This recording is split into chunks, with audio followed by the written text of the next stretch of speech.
Boa noite, turma. Vamos continuar a aula sobre transporte de substâncias. Para quem não me conhece, sou a professora Zilene Cerqueira, professora de Ciências Biológicas. Sejam bem-vindos.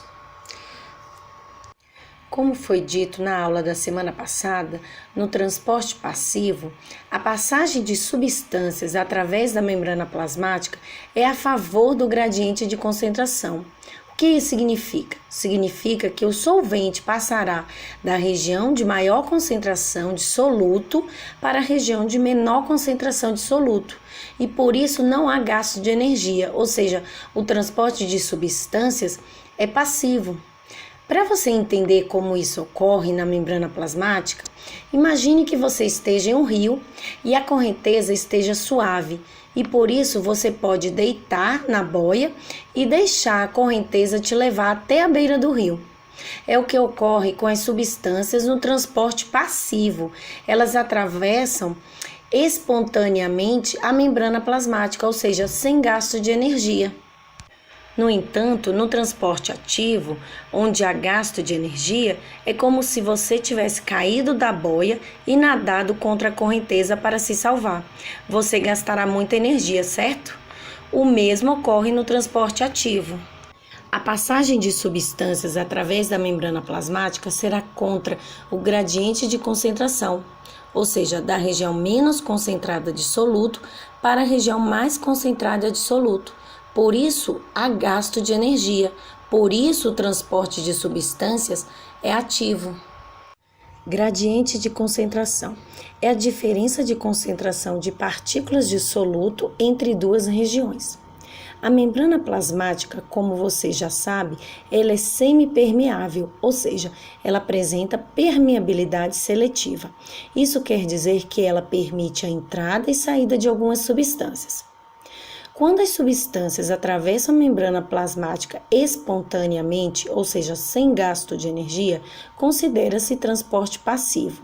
E quando a membrana é capaz de absorver ou expulsar ativamente certas substâncias, bombeando-as para dentro ou para fora da célula, gastando energia para isso, é considerado transporte ativo. No transporte ativo de substâncias, ocorre a passagem dos íons de sódio e de potássio do meio extracelular para o meio intracelular e vice-versa. Estes íons atravessam a membrana plasmática por meio de difusão simples, ou seja, por transporte passivo, sem gasto de energia. E para controlar a concentração de sódio e potássio dentro da célula, a bomba de sódio e potássio trabalha incessantemente para que a célula trabalhe e funcione corretamente, ou seja, para que haja 3 íons de sódio saindo e 2 íons de potássio entrando na célula. E é importante que você saiba que não existe apenas uma bomba de sódio e potássio na membrana plasmática.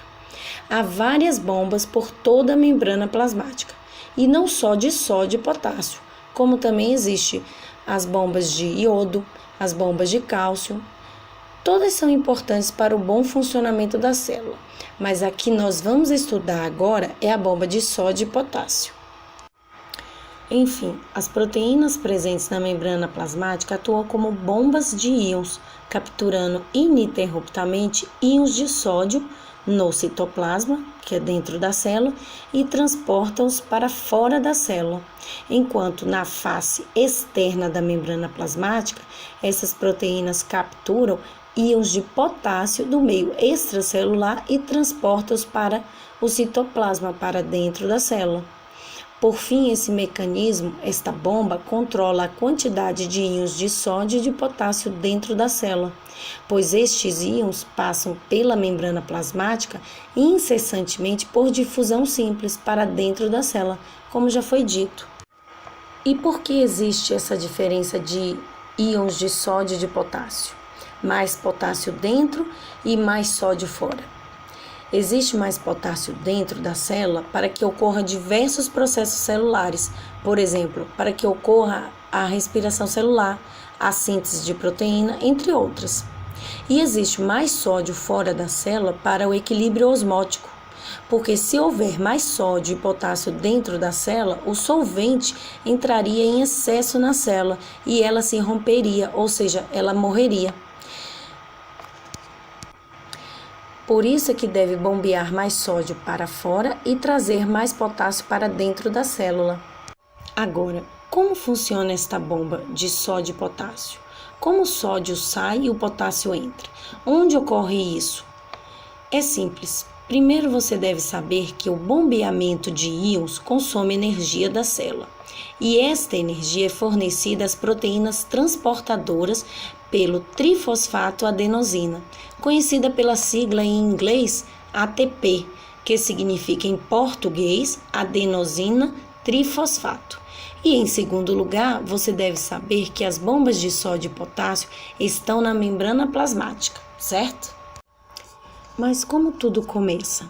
No início, a proteína que está na membrana plasmática se abre para dentro da célula, ou seja, para dentro da membrana plasmática, e os 3 íons de sódio se ligam nos sítios desta proteína.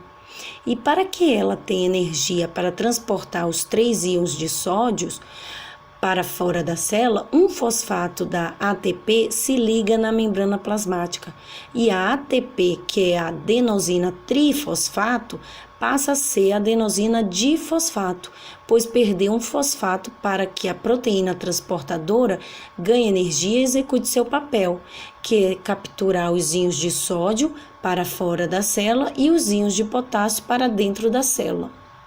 Quando este fosfato se liga à proteína, esta se abre para fora da célula para os 3 íons de sódio saírem e logo os 2 íons de potássio se ligarem nos sítios de potássio para serem carregados para dentro da célula.